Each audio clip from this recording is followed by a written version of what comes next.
আসসালামু আলাইকুম সবাইকে। আমি ফাইয়াজ ইবনে হোসেন। অনেকদিন ধরেই আপনাদের সাথে তো বিভিন্ন ব্যাপারে কথা হচ্ছে। তো আজকে আমার সাথে আমার এক খুব পরিচিত বন্ধু, আমার ছোটবেলার বন্ধু। প্রায় আমরা ক্লাস 4 থেকে আজ পর্যন্ত একসাথে প্রায় 12-15 বছর হয়ে গেছে, না এর 13-14 বছর হয়ে গেছে প্রায় অ্যাকচুয়ালি। সো অনেকদিন ধরেই আমরা একসাথে। ও এখন ঢাকা ইউনিভার্সিটিতে পিস অ্যান্ড কনফ্লিক্ট স্টাডিজে পড়াশোনা করছে। পিস এন্ড কনফ্লিক্ট স্টাডিজে পড়াশোনা করছে। তো আমার সাথে আমার বন্ধু আকিব হাসান আছে। তো আকিব, কেমন আছিস বন্ধু? আহ ধন্যবাদ বন্ধু আমাকে ইন্ট্রোডাকশন করিয়ে দেওয়ার জন্য। আলহামদুলিল্লাহ ভালো আছি তো বন্ধু, তুই কেমন আসলে আছিস? আকিবের সাথে পরিচয়ের তো বিষয় না, এর সাথে ছোটবেলা থেকেই সম্পর্ক অনেক কিছুর ব্যাপারে। আমরা south point school and college মালিবাগে একসাথে পড়ালেখা করতাম ক্লাস 4-5-এ। অনেক সময় কাটাইছি একসাথে, ক্রিকেট খেলছি অনেক একসাথে। ক্রিকেট খেলতাম, অ্যাপারেন্টলি আমরা হ্যান্ড ক্রিকেটও খেলতাম। যাদের আইডিয়া নেই এই জিনিসটা কি, তারা জেনে নিয়ে। আমরা অনেক 4-6 মারছি হ্যান্ড ক্রিকেটে, অনেক রান করছি, উইকেট পাইছি হ্যান্ড ক্রিকেটে। সো এনিওয়েজ, এখন সবার কাছে যেহেতু ক্রিকেটের কথা বললাম, আকি আমার একটু বলতো যে ক্রিকেটের এই অবস্থা কেন, why is everything happening like this? কালকের ম্যাচ কেমন বাজে খেললো, মানে বুঝলাম না কিছু। বন্ধু, সবার প্রথমে আমি সরি বলতে চাই যে আমি আসলে কনভারসেশনটা স্টার্ট করে জিংস করে দিছি। হ্যাঁ। মানে আমি মানে যখন বাই দ্য ওয়ে, সবার জন্য বলে দিই, আকিব একটা মেসেজ পাঠাইছিল যখন বাংলাদেশ পাকিস্তানের সাথে সেকেন্ড টি-20-তে 2 ওভারে 36 করছিল। তো 2 ওভার 36 এর পরে আকিব মেসেজ পাঠায় বলছিল যে কিরে, কেউ খেলা দেখতেছিস নাকি? এরপর থেকে we went down hill, so that's why he is taking the blame. ঠিক আছে। বাই দ্য ওয়ে, ওটার ব্যাপারে কথা বেশি বলবো না, বাট একটা কথাই বলেছি ভাই, কেন আমাদের তো একটা এন্টারটেইনমেন্টের সোর্স, এত সুন্দর একটা এন্টারটেইনমেন্ট আমরা পাই, হোয়াই ইজ দিস হ্যাপেনিং? বন্ধু ফ্যাসিস্ট এটা পিছনে আসলে সবাই গেছে, ফ্যাসিস্ট সবাই গেছে, ক্রিকেট বোর্ডে ফ্যাসিস্ট এখনো যাইতে পারেনি, তাই না? হ্যাঁ বন্ধু, এটা আসলে অনেক বছর ধরে যে স্ট্রাকচারটা আসলে সেট করে দিয়ে গেছে, যে বিগত ক্রিকেট বোর্ডটা, হ্যাঁ মানে ওখানে নিয়োগ দেওয়া হইতো তোর হচ্ছে গিয়ে পাওয়ারফুল ব্যক্তিদেরকে। হ্যাঁ। প্লাস যত যত টাকা বরাদ্দ দেওয়া হইতো সব হচ্ছে গিয়ে তোর ওই ক্রিকেট বোর্ডের ওরাই খেয়ে ফেলতো। হুম। তুই দেখবি যে ক্রিকেটাররা কিন্তু অনেকবার আন্দোলন করছে, আমাদের ক্রিকেটাররা সাকিব তামিম মুশফিক থেকে শুরু করে সবাই কিন্তু আন্দোলন করছে যে নিয়মিত বেতন দেওয়া হয় না, এই সেই। তারপরে তোর অনেকগুলা মাঠ হচ্ছে আমাদের দেশে মানে এত বাজে অবস্থায় পড়ে আছে, ওই মাঠগুলোকে যদি রেনোভেট করতো, ওই মাঠগুলোকে যদি পেস বোলিং পিচ হিসেবে বানাইতো, মানে এক মিরপুরেই খেলে। মিরপুরে হচ্ছে তোর স্পিন পিচ। এরপর অস্ট্রেলিয়া নিউজিল্যান্ডে যখন পেস বোলিং পিচে যায় তখন বাউন্সার খেলতে পারে না বাংলাদেশের ব্যাটসম্যানরা।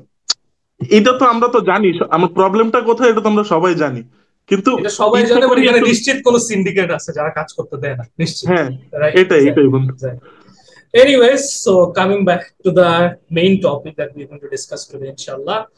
তো আকিব, যারা আকিবকে চিনেন না, অনেকেই হয়তো বা চিনবেন না।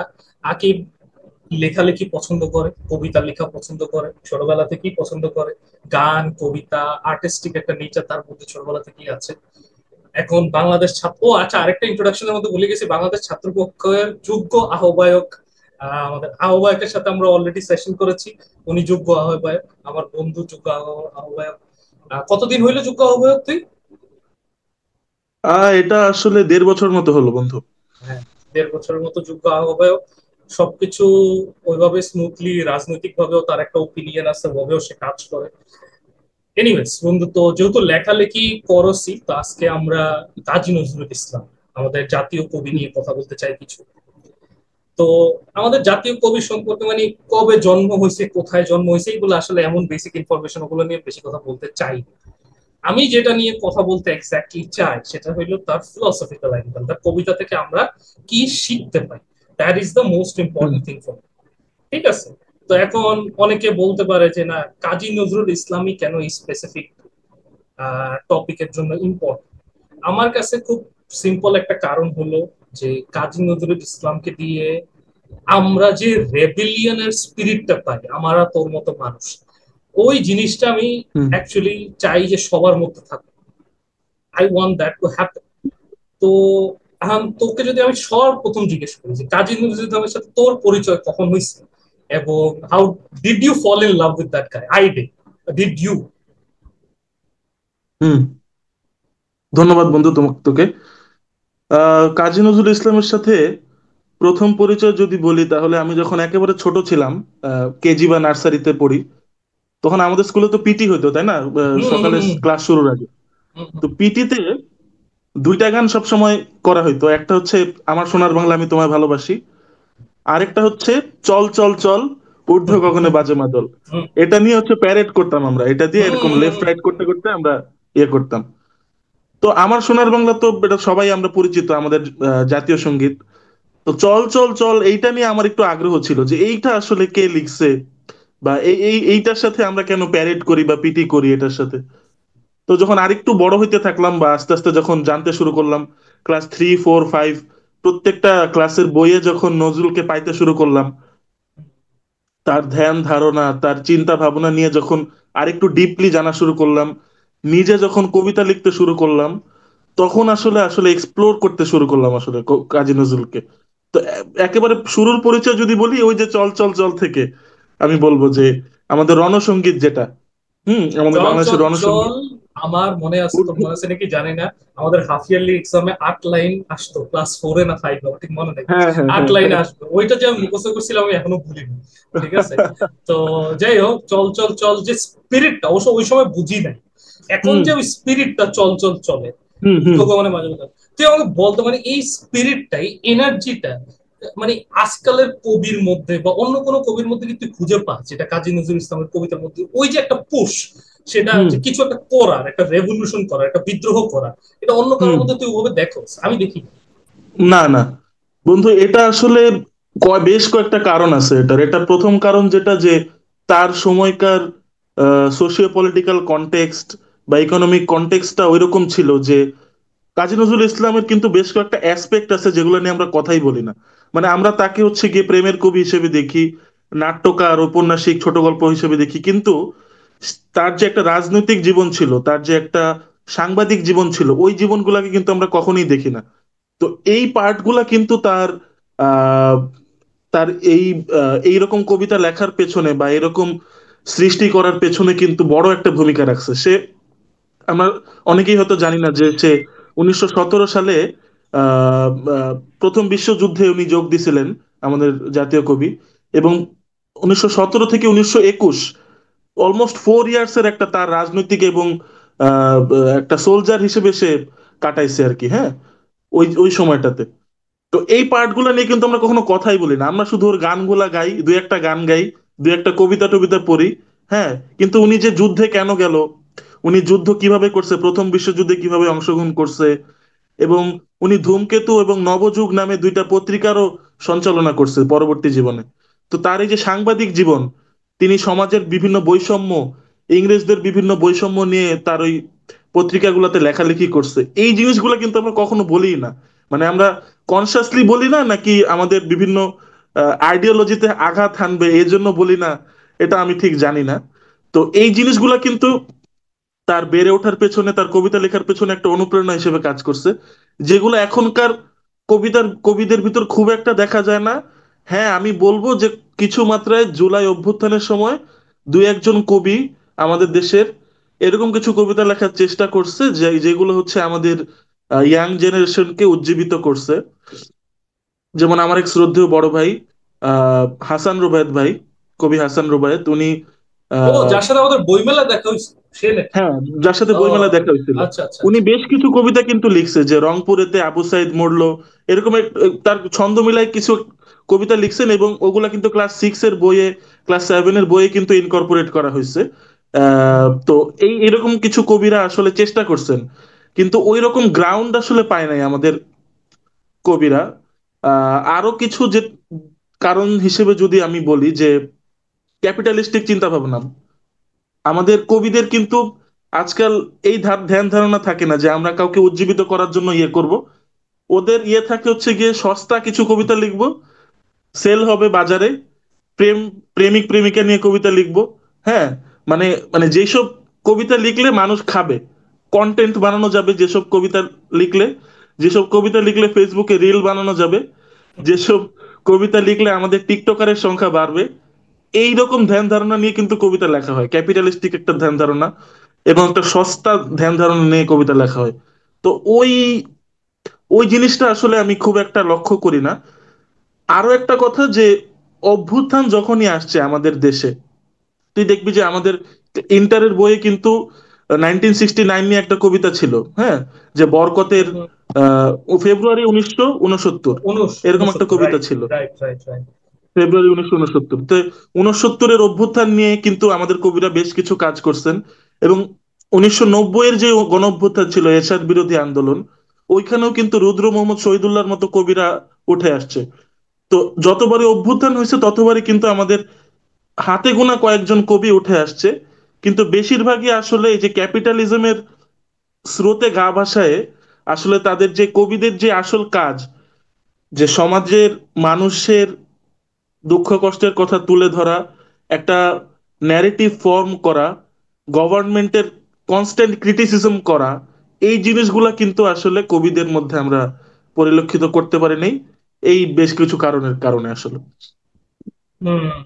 এখন মানে তুই তো একবারে যদি বলস তাহলে কবিতা ইটসেলফ এরও তুই একটা মানে লিমিটেশন এখন দেখাই দিবি, ক্যাপিটালিজমের সাথে অনেকটা কানেক্টেড।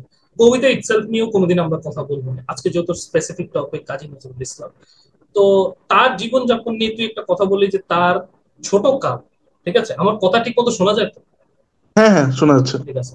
তো আহ তার যে ছোট কালের কথা আমরা বললাম মাত্র, তো তার ছোটকালে আমি যতটুকু পড়ছি, তার ছোটকালেও ট্র্যাজেডি ছিল, রাইট? ওই ট্র্যাজেডির হুম, হুম, ভিতর থেকে তার ভিতরে একটা জিনিস আসা, বা তার ধর্মীয় চেতনাও অনেকটা তার ছোট কাল থেকে রিলেটেড, তাই না? মানে তার কবিতার মধ্যে যে হুম, আমরা হুম, ধর্মকেও দেখতে পাই টুকটাক, টুকটাক না, হুম, ভালোভাবে একটা সেন্টার হিসাবে, হুম, হুম, সেটাও অনেকটা তার ছোটকালের ট্র্যাজেডি বা ছোটকালের বড় হওয়া থেকে, মানে যেভাবে সে বড় হয়েছে ওটার সাথে রিলেটেড, তাই তার তার হুম, আপব্রিঙ্গিং এর সাথে। হুম, হুম। হ্যাঁ, তুই একটু যদি বলতি এই রিলেটেড। কি তার এই এই ইয়ে রিলেটেড না, ছোটবেলা থেকে বড় হ্যাঁ, হওয়ার হ্যাঁ, যে ইয়েটা, হ্যাঁ, হ্যাঁ, অধ্যায়টা। হ্যাঁ, হ্যাঁ, তো আমরা সবাই জানি যে কাজী নজরুল ইসলামের আহ ছোটবেলায় যে ট্র্যাজেডির কথাগুলো, তার মা বাবাকে হারাইছে খুব ছোট বয়সে। হুম, হুম, তার এমন কোনো জায়গা নাই যে সে আসলে কাজ করতে হয় না, তাকে রুটির দোকান থেকে শুরু করে হুম, হুম। মসজিদের ইমামতিও করছে। ইমামতি করছে, হ্যাঁ, হ্যাঁ। এমনকি আমরা আমরা বেশিরভাগ সময় হচ্ছে কাজী নজরুল ইসলাম আর রবীন্দ্রনাথের মধ্যে একটা কম্প্যারিজন আনি যে কে বেশি বড়, যে কাজী নজরুল বড় না রবীন্দ্রনাথ বড়। তো কাজী নজরুল ইসলাম তার একটা ইন্টারভিউতে বা তার একটা লেখালেখিতে বলছিলেন যে আমি বিভিন্ন অনুষ্ঠানে রবীন্দ্রসঙ্গীত গাইতাম এবং এর বিনিময়ে আমাকে ওরা দুপুরে লাঞ্চ করাইতো বা রাতে ডিনার করাইতো। মানে তার হচ্ছে গিয়ে সে বিভিন্ন অনুষ্ঠানে সে পারফর্ম করতো রবীন্দ্রনাথের গান টান, এবং ওনার মানে ওনার পকেটে খাওয়ার মতো টাকা ছিল না। উনি জাস্ট দুপুরে লাঞ্চ করার জন্য বা রাতে ডিনার করার জন্য জাস্ট বিভিন্ন জায়গায় পারফর্ম করতেন রবীন্দ্রনাথের গান। তো ওনাদের একে অপরের প্রতি কিন্তু সেলফ রেসপেক্টের জায়গাটা অনেক বেশি ছিল। কিন্তু আমরা কিন্তু আসলে কিছু হইলে এখন মুখে মুখে দাঁড় করাই দিই যে রবীন্দ্রনাথ বেশি বড়, কাজী নজরুল বেশি বড়, এরকম একটা ইয়া দাঁড় করাই দিই। এমনকি রবীন্দ্রনাথ ঠাকুর যখন মারা গেছেন তার পরপরই কাজী নজরুল ইসলাম একটা কালজয়ী কবিতাও লিখছে যে রবির অস্ত হলো নামে, এরকম একটা কিছু একটা কবিতা লিখছিলেন। বিশাল একটা কবিতা যে রবীন্দ্রনাথের প্রতি তার যে ভক্তির জায়গাটা থেকে।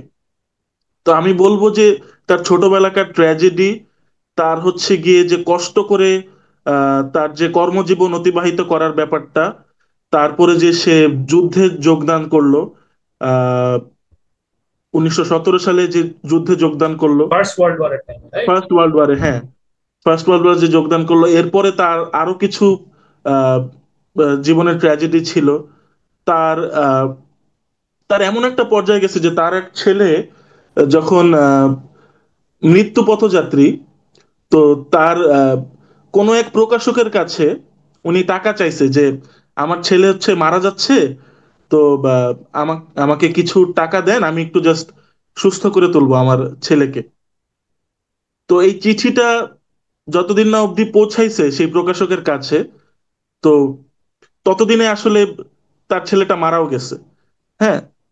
তো প্রকাশক তার কাছে ফিরতি চিঠি লিখছিল কাজী নজরুল ইসলামের কাছে যে আমি তোমাকে কিছু টাকা ধার দিতে পারি, কিন্তু এর বিনিময়ে তোমাকে কবিতা বা কিছু একটা কিছু লিখে দিতে হবে আমাকে। মানে কিছু লিখে না দিলে আমি তোমাকে টাকা দিতে পারবো না, ধার দিতে পারবো না। হ্যাঁ। তো এই কষ্টে দুঃখে কাজী নজরুল ইসলাম একটা গান লিখে ফেলছিলেন যে, ঘুমিয়ে গেছে শান্ত হয়ে আমার গানের বুলবুলি। মানে তার ছেলেকে বুলবুলি বোঝাইতেছেন, বুলবুলি বলে মানে সম্বোধন করছে। যে মানে সে বুঝাইলো যে আমি, আমার ছেলেকে কবর দেওয়ার পর্যন্ত টাকা নাই, আর আমাকে প্রকাশক বলতেছে তুমি কিছু লিখে দাও, না হলে আমি তোমাকে ধার দিতে পারবো না। হ্যাঁ। মানে কি পরিমাণ ট্র্যাজেডির মধ্য দিয়ে গেলে আসলে একটা মানুষ, মানে আজকের আমরা যে কাজী নজরুলকে চিনি ওই কাজী নজরুল ইসলাম হয়ে উঠতে পারে, এটা আসলে মানে আমাদের মতো সাধারণ মানুষের তো আসলে সেন্সেই আসার কথা না আসলে। মানে যেই পরিমাণ ট্র্যাজেডির মধ্যে দিয়ে তার সে গেছে, তার শৈশবকালের ট্র্যাজেডি তো বললামই আমি। তার এই যে বৈবাহিক জীবনের, তার অনেক অর্থে কষ্টে কাটছে তার বৈবাহিক জীবনটা, তার প্লাস হচ্ছে তার কারাদণ্ড ভোগ করতে হয়েছে বেশ কিছু বছর ব্রিটিশদের কাছে, ওইটা একটা ফ্যাক্টর ছিল। সে যুদ্ধে যোগদান করছিল, ওইটা একটা ফ্যাক্টর ছিল। তা আমি মনে করি সবগুলো ফ্যাক্টর মিলে আসলে এই এই দৃঢ় ইস্পাত কঠিন আমরা যে কাজী নজরুল ইসলামকে পাই, বা বিদ্রোহী কাজী নজরুল ইসলামকে পাই, সেই কাজী নজরুল ইসলামটা ফর্ম হয়েছে আমি মনে করি। আচ্ছা, এখন আমি যদি তোকে জিজ্ঞেস করি, বাই দ্য ওয়ে, আমি সবাইকে একটা মেসেজ দিয়ে দিতে চাই এই জায়গা থেকে, যে কাজী নজরুল ইসলামের স্ট্রাগল দেখে, মাওলানা ভাসানীর স্ট্রাগল দেখে, বা শেরে বাংলা ফজলুল হকের স্ট্রাগল দেখে, আমাদের যারা ইউথ আছে, ইয়াং বাঙালি আছে, আমরা ইনশাল্লাহ তাদেরকে নিয়েও সেশন করবো কোনো এক সময় ইনশাল্লাহ। তো আমাদের যে ইউথ আছে, আমি তাদেরকে অবশ্যই মেসেজটা দিতে চাই, আমরা যারা ইউথ আছি, যে স্ট্রাগল করলে লেগেসি ক্রিয়েট করা যায়, স্ট্রাগল না করে লেগেসি ক্রিয়েট করা যায় না। ঠিক আছে, যদি কারো স্বপ্নও থাকে লেগেসি ক্রিয়েট করা বা একটা ভ্যালুয়েবল কিছু জীবনে করে যাওয়া, অবশ্যই স্ট্রাগল করতে হবে সব জায়গায়। আচ্ছা, এবার যদি আমি তোকে জিজ্ঞেস করি সিম্পল একটা বিষয়, তোর কি মনে হয় মডার্ন ডে রিডার আর রাইটারদের জন্য কাজী নজরুল ইসলাম এখনো রেলেভেন্ট? আচ্ছা, modern day modern day reader বা রাইটারের থেকে আমি আগে মডার্ন যে জেনারেশনটা ওইটা নিয়ে কথা বলি। যে আমাদের জুলাই অভ্যুত্থানে, জেনজি। হ্যাঁ জেন জি, হ্যাঁ। তো আমাদের জুলাই রেভলিউশনে যখন আমিও তো ঢাকা ইউনিভার্সিটিতে পড়ি, আমি তো আসলে সরাসরি পার্টিসিপেট করছি শাহবাগের সেই আন্দোলনে। সেই জুলাইয়ের 1 তারিখ থেকে শুরু করে জুলাইয়ের 14-15 তারিখ পর্যন্ত, যতদিন তুই না। করছস তো, তোর কিন্তু আবার কন্ট্রোভার্সি আছে অ্যাপারেন্টলি। লেটস নট না গো বন্ধু, দেয়ার। কি ছবি নাকি দিতে দাদা পারবো, রাগ সমস্যা করবে? নেই। হ্যাঁ, সমস্যা নেই।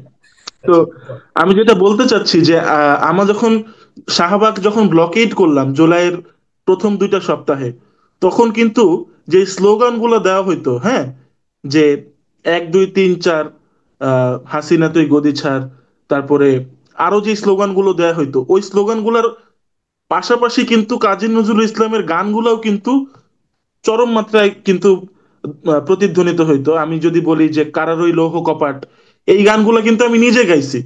মানে আমার বন্ধুরা মাইকে গাইছে।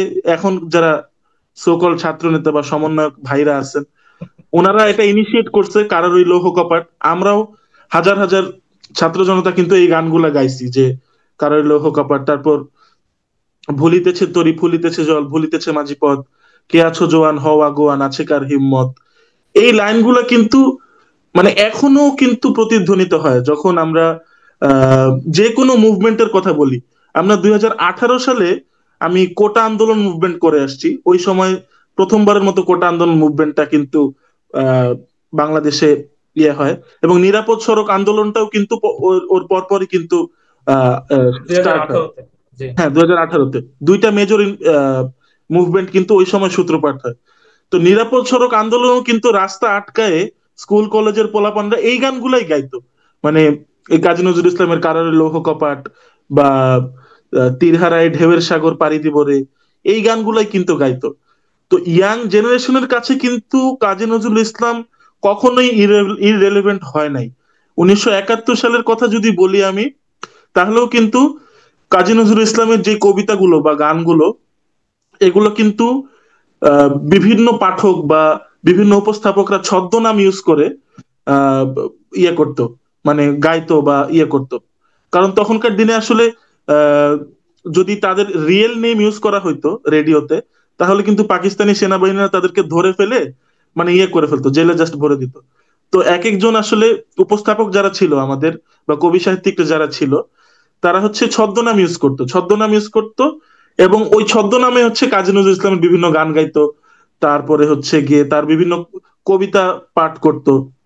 হ্যাঁ। আহ যবে অত্যাচারীর খড়গ কৃপান, ভীম রণভূমে রণিবে না, বিদ্রোহী রণক্লান্ত আমি সেই দিন হব শান্ত। মানে কাজী নজরুল ইসলামের যেই কবিতাগুলো ছিল, এখনো কিন্তু আমাদের ঠোঁটে ঠোঁটে আসলে আমাদের ইয়াং জেনারেশনের ঠোঁটে কিন্তু এই ধ্বনিত হয়। তো আমি বলবো যে যেহেতু প্রজন্মের পর প্রজন্ম, মানে জেনারেশনের পর জেনারেশন, আমাদের দাদাদের জেনারেশন থেকে শুরু করে আব্বাদের জেনারেশন থেকে শুরু করে আমাদের জেনারেশন পর্যন্ত যেহেতু কাজী নজরুল ইসলাম আসছে, তো আমি মনে করি না যে রিডার এবং রাইটার কোনো মানে কেউ বাদ আছে যে যাকে কাজী নজরুল ইসলামের আইডিওলজি বা কাজী নজরুল ইসলামের যে চেতনা, বিদ্রোহী চেতনা, এটা স্পর্শ করে না, এরকম কেউ আছে বলে আমি আসলে মনে করি না বন্ধু। হুম, এটাই কথা। এবং বাই দ্য ওয়ে, সে শুধু বিদ্রোহী পোয়েট ছিল না, সে তো মানে প্রেমের কবিতাও লিখতো, তাই না? হ্যাঁ, অবশ্যই। আমরা এই যে আচ্ছা। কোক স্টুডিওর যে বিভিন্ন গানগুলো রিমেক হ্যাঁ, হ্যাঁ, করতেছে কাজী নজরুল ইসলামের, হ্যাঁ, হ্যাঁ, বাগিচায় বুলবুলি তুই, ফুল শাখাতে দিস না আজি দোল, তারপরে যে দাঁড়ালে দুয়ারে মোর, হ্যাঁ, শুনছিস নিশ্চয়ই। তো এই গানগুলা কিন্তু আস্তে আস্তে আমি মনে করবো কোক স্টুডিওর একটা সুন্দর ইনিশিয়েটিভ এটা, যে কাজী নজরুল ইসলামের হারানো গানগুলোকে আসলে ইয়াং জেনারেশনের মধ্যে আসলে ইনকর্পোরেট করা। আমরা কিন্তু আসলে যতদিন না একটা জিনিস ট্রেন্ডে আসে, ততদিন পর্যন্ত কিন্তু আমরা ওটা নিয়ে মাথা ঘামাই না। হ্যাঁ। মানে আচ্ছা। যখন দেখলাম যে কোক স্টুডিও এগুলাকে নতুন করে আবিষ্কার করতেছে, তখন আমরা কিন্তু সবাই গাওয়া শুরু করলাম বা তখন ইয়া করা শুরু করলাম। কিন্তু আমাদের একটা ল্যাকিংস কি, যে আমরা এই জেনারেশনটা স্বপ্রণোদিত হয়ে, মানে আমরা নিজেরা উদ্যত হয়ে কিন্তু খুঁজে বের করি না কোনো জিনিস। মানে কোনো কিছু হুম, একটা ট্রেন্ড ট্রেন্ড শুরু হয়েছে, এরপরে আমরা ওইটার সাথে গা ভাসিয়ে দিই আর কি। আমাদের newly acquired friend ChatGPT কে জিজ্ঞেস করি নাকি? আচ্ছা। আচ্ছা।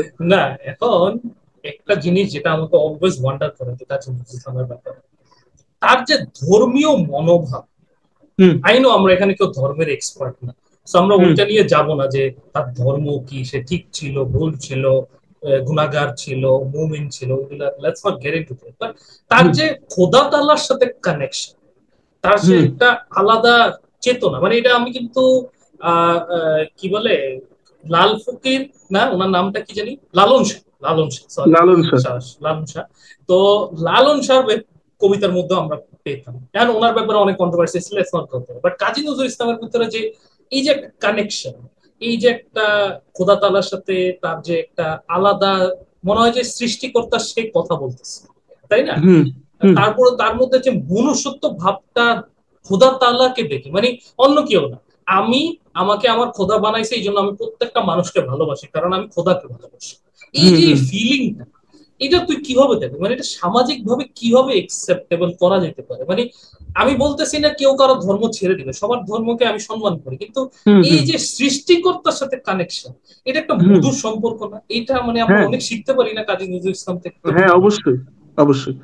আচ্ছা, খুব ভালো একটা পয়েন্ট তুই ইয়ে করছিস। কিন্তু যে পয়েন্টটা নিয়ে এখন ডিসকাস করব, এটা আসলে এতটাই কন্ট্রোভার্সিয়াল, মানে আমি যদি কিছু একটা আমাদেরকে বলি। মাফ করে দিয়েন, আমাদেরকে ফতোয়া দিয়েন না। হ্যাঁ।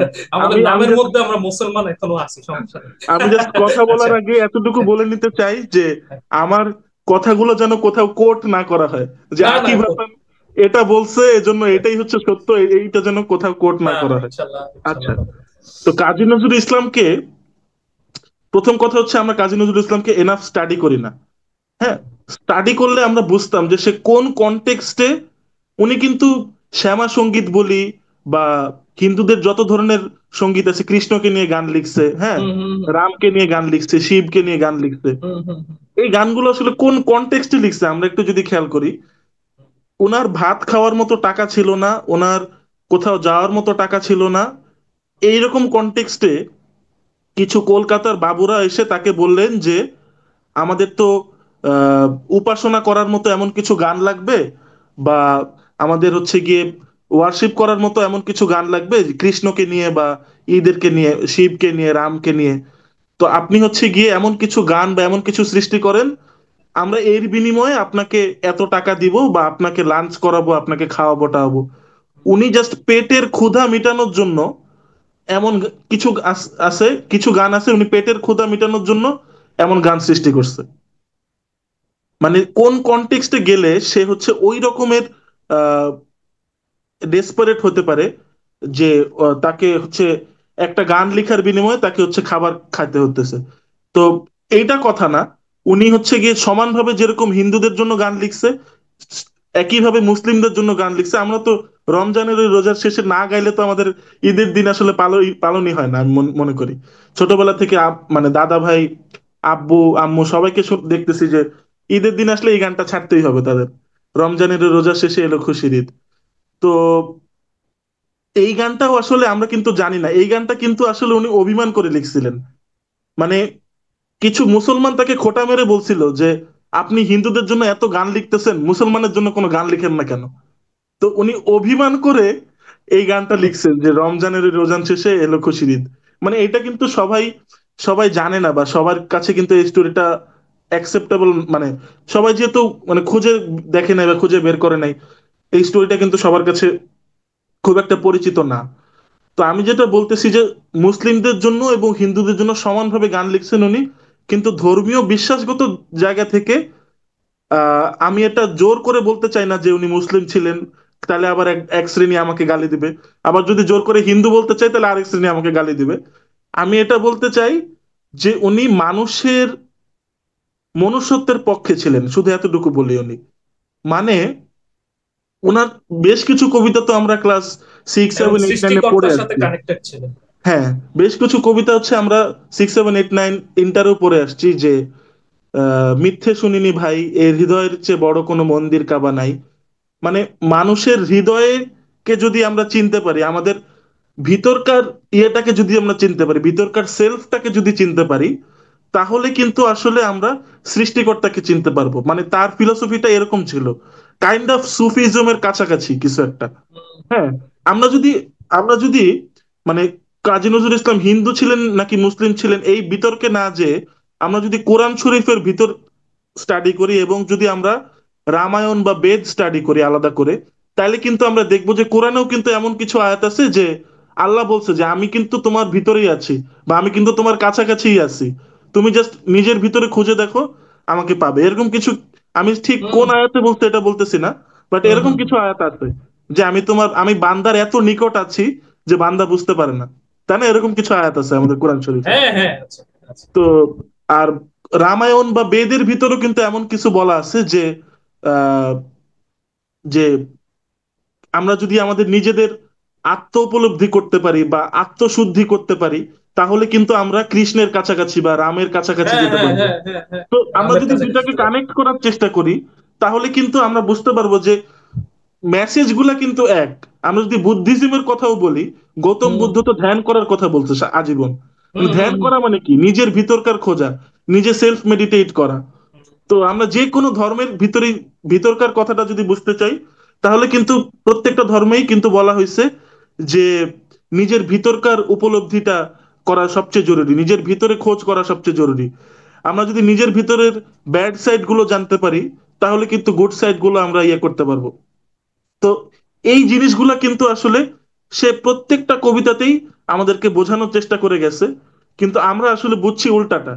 মানে আমাদের আমাদের আমাদের মানে কাজী নজরুল ইসলামকে নিয়ে এত ডিবেট মানে কেন হয় এখনকার দিনে, এটার প্রধান কারণ হচ্ছে গিয়ে মানে কোনো কিছু নিয়ে ডিবেট করলে হচ্ছে গিয়ে আমাদের আহ আমাদের টাকা টাকা ইনকাম হবে, আমাদের ক্যাপিটালিজমের যে ইয়েটা, আমি আবার ক্যাপিটালিজমে ফিরে আসতেছি। মানে ধর্ম নিয়ে যদি একটা ইউটিউবে আমি একটা ভিডিও ছাড়ি, তাহলে ওটা রাতারাতি রাত বিরাতে ভাইরাল হয়ে যাবে। বা ধর্ম নিয়ে যদি একটা কিছু কটূক্তি করি, বা এই যে আমাদের দেশে আমরা দেখি যে সারা বছর এত সুখে শান্তিতে আমরা হিন্দু মুসলিমরা থাকি, কিন্তু ইয়ের সময় আসলেই, দুর্গাপূজার সময় আসলেই হয় কি, যে কোন একটা মন্দিরে গিয়ে কে কে জানি কোরআন শরীফ রেখে আসছে, কোন একটা মসজিদে গিয়ে কে জানি রামায়ণ রেখে আসছে বা বেদ রেখে আসছে। এই যে শুরু হলো মারামারি কাটাকাটি, এই হ্যান ত্যান হাবি জাবি। বা কোন একটা দুর্গাপূজার সময় মন্দির পোড়ায় দেওয়া হয়েছে, এবং কে মন্দির পুরাইছে? ওরা একটা প্রোপাগান্ডা ছড়াই দিবে যে মুসলিমরা মন্দির পুরাইছে। এই লাগাও এখন হিন্দু মুসলিম দাঙ্গা লাগাও। মানে আমাদের যেই যেই যে জিনিসগুলা করলে বা যেইভাবে কনফ্লিক্ট কে ফ্রেম করলে, আমি যেহেতু পিস এন্ড কনফ্লিক্ট স্টাডিজ এর স্টুডেন্ট, আমি কিছু তথ্য আলোচনা করি এখানে, হ্যাঁ, থিওরির আলোচনা করি। যে আমাদের একটা থিওরি আছে যে ফ্রেমিং থিওরি। হ্যাঁ, তুই একটা তুই একটা মুভমেন্ট কতটা সফল হবে এটা তো ডিপেন্ড করতেছে তুই এই মুভমেন্টটাকে কিভাবে ফ্রেম করতে পারতেছিস। এই যে আচ্ছা। আমরা জুলাইয়ের 14 বা 15 তারিখে কেন কেন সারা দেশের ছাত্র জনতা এত ভায়োলেন্টলি আসলে গর্জন করে উঠলো, কারণ আমরা ওইভাবে আসলে ফ্রেম করতে পারছিলাম যে দেখো তোমাদের সবাইকে শেখ হাসিনা রাজাকার বলছে। এই যে রাজাকার, হুম হুম এই হুম হুম ওয়ার্ডটা দিয়ে যে আমরা ফ্রেম করতে পারছি এই হুম। পুরা জুলাই আন্দোলনের মুভমেন্টটাকে, সবাই জুলাই কিন্তু, 18-তে সবচেয়ে বেশি ভায়োলেন্ট ছিল, যেদিন প্রাইভেট হ্যাঁ ইউনিভার্সিটি হ্যাঁ হ্যাঁ, স্টুডেন্টরাও নামছে, আই থিঙ্ক, ইফ আই সবাই এম নট সবাই রং। কিন্তু নিজেদের সাথে রিলেট করছে যে আমরা, আমাদেরকে রাজাকার হিসেবে ট্যাগ দেয়া হচ্ছে। তো রাইট। এই ফ্রেমিংটা কিন্তু জরুরি ছিল আমাদের আন্দোলনটার একটা হেড স্টার্ট গতি দেওয়ার জন্য, গতি পাওয়ার জন্য, রাইট। গতি দেওয়ার জন্য। তো আমি যেটা ইচ্ছাকৃত বলার করা চেষ্টা হয়েছে। করতেছি যে ইচ্ছাকৃত করা যেইভাবে, হয়েছে। আমি যেটা বলার চেষ্টা করতেছি যে যেইভাবে কি না না, যেইভাবে তুই আমাকে এটা নজরুলকে, অ্যান্সার দে, ইচ্ছাকৃত করা হয়েছে ফ্রেমিংটা? কোনটা কোনটা? রাজাকার ফ্রেমিংটা ইচ্ছা করে করা হয়েছে? হ্যাঁ, টু সাম কনটেক্সট ইয়েস আসলে। আচ্ছা বল, তারপরে বল বল, আচ্ছা, তুই আমি কন্টিনিউ এখন কর। আর তর্কে জড়াইতে চাই না। আচ্ছা তো বল। আমি আমি যেটা বলার চেষ্টা করতেছি যে নজরুলকে যেই ধরনের ধাঁচে ফ্রেম করলে আমাদের সুবিধা হয়, বা আমরা হচ্ছে একটা বিতর্ক বা কন্ট্রোভার্সি স্পার্ক করতে পারি, সেই ধরনের বিতর্কেই আমরা আসলে নজরুলকে ফেলতেছি। মানে তাকে হিন্দু বললে যদি আমাদের একটা কন্ট্রোভার্সি ছড়ানো যায়, তাহলে আমরা ওইটাই করতেছি। কিন্তু কাজী নজরুল ইসলাম যে হিন্দু ছিলেন না, হিন্দুও ছিলেন না, মুসলিমও ছিলেন না, এটা বোঝানোর জন্য উনি তার নিজের ছেলের নাম রাখছিল কৃষ্ণ মোহাম্মদ। আমরা কি হয়তো বা বেশ কিছু অনেকেই জানি না, তো ওনার আমি ছেলের জানি, নাম রাখছিল উনি আমি জানি, ও ভেরি কনফিউজিং লাগছে এটা আমার শুনে। হ্যাঁ, কৃষ্ণ মোহাম্মদ রাখছিলেন। তো উনি এটাই বোঝানোর চেষ্টা করতেছিলেন যে আমি, মানে তোমরা আমাকে হিন্দু যারা ট্যাগ দাও তারা দেখো আমার ছেলের নামে মোহাম্মদ আছে, আর যারা মুসলিম ট্যাগ দাও তারা দেখো আমার ছেলের নামে কৃষ্ণ আছে। সো মানে উনি আসলে অভিমান থেকে অনেকটা, মানে এই নামটা দিতে উদ্যত হয়েছে আমি মনে করি। তো আমরা আসলে নজরুলকে মিস ইন্টারপ্রেট করি একটা মাত্র কারণে, কারণ তাকে মিস ইন্টারপ্রেট করলে আমাদের লাভ হয়, আমাদের ডিবেট স্পার্ক করতে সুবিধা হয়, কন্ট্রোভার্সি প্রোপাগান্ডা ছড়াইতে সুবিধা হয়। এই কারণে আমরা মিস ইন্টারপ্রেট করি, আর কিন্তু কোনো কারণ নাই। আচ্ছা বন্ধু, বুঝতে পারছি, বাট এখানে একটা ব্যাপার আমি যেটা খুব স্টাডি করি, যেটা তোর সাথে আমি শেয়ার করতে চাই। তুই যে বললি না দাঙ্গার কথা, এটা নিয়ে তো অনেক কথা হয়, রাইট? হুম দাঙ্গাটা খুবই স্টুপিড বাই দ্য ওয়ে। এই দাঙ্গাটা আসলে আমাদের শিক্ষার অভাবের কারণে, আর কিছু না। ঠিক আছে? হুম আহ, তো আহ, এই জন্য মানে বাকিরাও কোশ্চেন করবে তোকে, তো এই জন্য আগে আমি একটু তাড়াতাড়ি করবো। যদি আমি বলতে চাচ্ছি যে এই যে স্টুপিডিটির কারণে দাঙ্গাগুলো হয়, লিটারালি। হুম ঠিক আছে, তুই তো মানে একটা রাজনৈতিক প্ল্যাটফর্মের সাথে আসছিস, সেখানে বিভিন্ন ধরনের মানুষের সাথে তোর মিশতে হয়, রাইট? তো তোর হুম তো একটু জানা উচিত যে বাংলাদেশের আপামা জনগণ অ্যাকচুয়ালি অ্যাকচুয়ালি যে বেসিক জিনিসগুলো চায়, ওই বেসিক জিনিসগুলো তাদেরকে প্রোভাইড করলে, এবং ওই বেসিক শিক্ষাটা তাদেরকে প্রোভাইড করলে, কোন পাগলেও তো ধর্মভিত্তিক মারামারিতে যাবে না। প্রয়োজন আছে বাংলাদেশে ধর্মভিত্তিক মারামারি করার কোনো? আমার তো না মনে না, হয় না ধর্মভিত্তিক মারামারি করার কোনো প্রয়োজন আছে। ঠিক আছে? কাজী নজরুল ইসলামকেও ধর্মভিত্তিক মারামারি, যদিও তার মধ্যে কন্ট্রোভার্সি আছে, ঠিক আছে, বাট চিন্তা করার আল্লাহ জানে, তার ইমান তো তার কাছে। আল্লাহ জানে হুম একটা মানুষের উপর কি চাপ ছিল যে সে তার নিজের ছেলের নাম কৃষ্ণ মোহাম্মদ রাখছে। ঠিক আছে? ব্যক্তিগতভাবে। আচ্ছা। আচ্ছা, আমি এখন একটু ফ্লোরটা ওপেন করতে চাই। জোনায়েদ ভাই, আপনি প্রথমে কিছু প্রশ্ন করেন, যেহেতু আপনি এখানে আছেন পার্টিসিপেন্ট হিসেবে, আমাদের সাথে অনেক ভাবে কাজ করতেছেন জোনায়েদ ভাই। তো জোনায়েদ ভাই, প্রশ্ন করেন, আপনার যেহেতু কিছু প্রশ্ন আছে। এরপরে আমরা তুষার ভাইয়ের সাথেও কথা বলবো ইনশাআল্লাহ। জি তুষার, জোনায়েদ ভাই বলেন। ভাইয়া আসসালামু আলাইকুম। আমরা তো স্বাভাবিকভাবে কাজী নজরুল ইসলামকে ছোটবেলা থেকে শিখেছি যতটুক, ততটুক দেখে নতুন নতুন অনেক কিছু শিখতে পারলাম। But as a as a লাইফের মধ্যে আপনি ওনাকে কিভাবে প্লেস করছেন আপনার লাইফে, যে সেই জন্য আপনার লাইফে অনেক আপগ্রেড হয়েছে এই যুগের মধ্যে এসেও, সেই জিনিসটা যদি একটু বলতেন তাহলে আমাদের জন্য ভালো হতো। আচ্ছা আচ্ছা, ওয়ালাইকুম আসসালাম জুনায়েদ ভাই। আহ খুবই সুন্দর একটা প্রশ্ন। আহ, ছোটবেলা থেকেই আমার বাবার একটা কোটেশন এটা যে ফুল থেকে ফুল থেকে কিন্তু মৌমাছি কি করে, মধু নেয়, তাই না? আর ফুল, একই ফুল থেকে মাকড়সা কিন্তু বিষ সংগ্রহ করে, মানে তার নিজের জন্য মাকড়সা বা অন্যান্য ইনসেক্টরা কিন্তু বিষ সংগ্রহ করে। এই এই মেসেজটা কিন্তু আমার আব্বু ছোটবেলা থেকেই দিছে আমাকে, যে যেই লোকটা থেকে ভালো অ্যাসপেক্ট গুলো আমরা নিতে পারবো, যে লোকটার থেকে ভালো অ্যাসপেক্ট গুলো আমরা নিতে পারবো, তার ভালো অ্যাসপেক্ট গুলাই আমরা নিব। তার রিলেটেড যত কন্ট্রোভার্সারি আছে, তার পার্সোনাল লাইফের যত কন্ট্রোভার্সারি আছে, থাক না, ওগুলো তার ব্যক্তিগত ব্যাপার। ওগুলা মানে যারা হচ্ছে গিয়ে কাজী নজরুলের কাজী নজরুল ইসলামের দুই বিয়ে কন্ট্রোভার্সিয়াল করছে, এটাও জায়গাগুলোতে, অ্যাপারেন্টলি কন্ট্রোভার্সি। হ্যাঁ, কাজী নজরুল ইসলামের কন্ট্রোভার্সিয়াল জায়গাগুলোতে ইচ্ছা করে হাত দেয়, তাদের আসলে ইন্টেনশনটাই ওরকম থাকে। মানে আমার আমার উপর ডিপেন্ড করতেছে যে আমি হচ্ছে একজনের থেকে মধু নিব, না একটা ফুল থেকে মধু নিব, নাকি একটা ফুল থেকে বিষ নিব। মানে আমার মেসেজটা ধরতে পারতেছিস, যে একটা জিনিসে কিন্তু হ্যাঁ, হ্যাঁ, ভালোটাও আছে, হ্যাঁ। খারাপটাও আছে। আমার উপর ডিপেন্ড করতেছে যে আমি আসলে ওই লোকটার ভালো জিনিসগুলো নিব নাকি ওই লোকটার খারাপ জিনিসগুলো নিব। তো কাজী নজরুল ইসলামের যে বিদ্রোহ করার যেই মনোভাব, ব্রিটিশদের এগেনস্টে যে সে এত কালজয়ী গান সৃষ্টি করছে এবং আমাদেরকে যে উদ্বুদ্ধ করছে, এই ভারত আহ, মানে ভারতের যত আন্দোলন ছিল ওই সময়, খেলাফত আন্দোলন থেকে শুরু করে সবকিছুতেই কিন্তু কাজী নজরুল ইসলামের একটা অসাধারণ একটা ভূমিকা ছিল ওই সময়কার ইয়াতে, কনটেক্সটে। এবং তার, কাজী নজরুল ইসলামের যেই আহ যদি কবিতাগুলো থেকে শুরু করে যদি আমরা গানগুলোর দিকেও দেখি, ইসলামিক গানগুলো, তার এত সুন্দর সুন্দর গজলগুলো আছে। ওই গজলগুলার যদি ডিপ মিনিং আমরা বোঝার চেষ্টা করি, তাহলে কিন্তু আমরা ইজিলি ঈশ্বরের সাথে বা আল্লাহর সাথে কিন্তু কানেক্ট করতে পারি। এবং আমি আমি নিজেকে খুব একটা স্কলার বলতেছি না, কিন্তু আমি চেষ্টা করি প্রতিনিয়ত যে কাজী নজরুল ইসলামের কবিতা বা লেখার ভিতর বা গানের ভিতর উনি কি বলার চেষ্টা করতেছে, এই জিনিসগুলো কিন্তু নিজে নিজে ফাইন্ড আউট করার চেষ্টা করি এবং মেলানোর চেষ্টা করি যে কোরআনের কোন পার্ট থেকে সে রেফারেন্স নেওয়ার চেষ্টা করছে। কাজী নজরুল ইসলাম কিন্তু মানে এত বড় লেভেলের একটা স্কলার ছিলেন, যে আমরা যে এত অল্প বিদ্যা অর্জন করে যে তাকে ক্রিটিসিজম করতে যাই, এটা আসলে আমাদের আসলে যোগ্যতাও নাই। মানে আমাদের মানে কিনি আঙ্গুলের যোগ্যতাও নাই যে কাজী নজরুল ইসলামকে নিয়ে আমরা আসলে ক্রিটিসাইজ করতে যাব।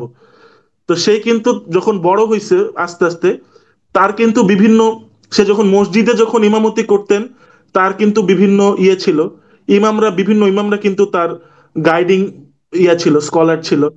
সে যখন বিভিন্ন শ্যামা সঙ্গীত বা ইয়ে রচনা করছেন, হিন্দুদের জন্য যত সঙ্গীত রচনা করছেন, তাকে কিন্তু ওইভাবে কিন্তু হিন্দু ধর্মের স্কলাররা কিন্তু তাকে ওইভাবে কিন্তু ইয়ে করছে, গাইড করছে।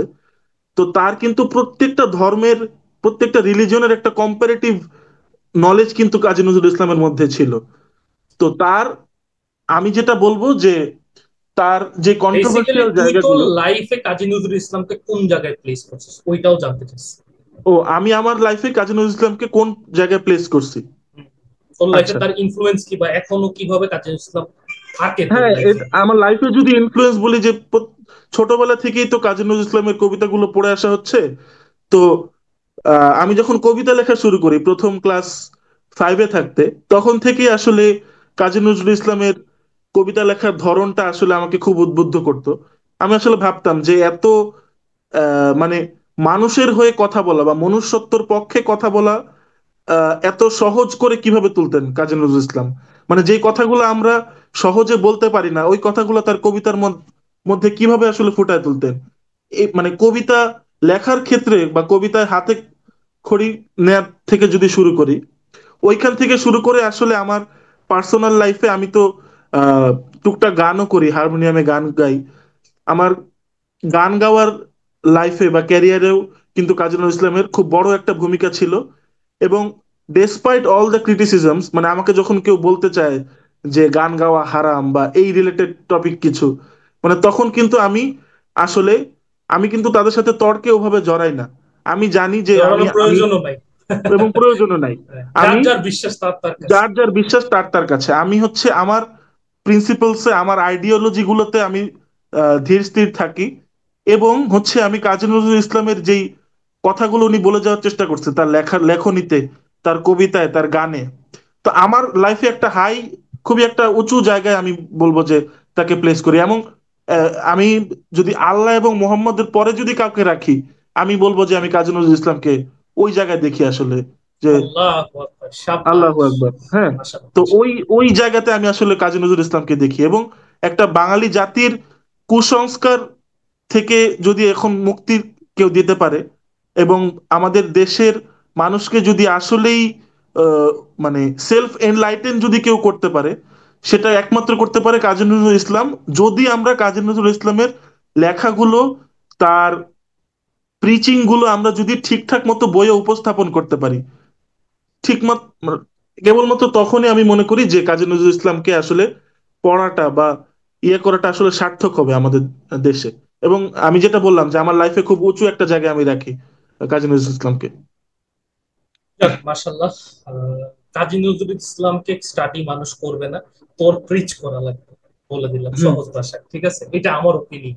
তুই ডেফিনেটলি প্রিচ করিস, not in a poetic language, but in a very simple straight forward language. যে কারণে হুম এই হুম। সেশনটা আমার করা, ওই মিথ গুলা ভাঙার জন্য কাজী নজরুল ইসলামের। আচ্ছা, এবার আমাদের তুষার ভাই আছেন আমাদের সাথে, উনি একটা প্রশ্ন করতে চায়। তুষার ভাই, আপনি মাইকটা ওপেন করে প্রশ্ন করতে পারেন ইনশাআল্লাহ।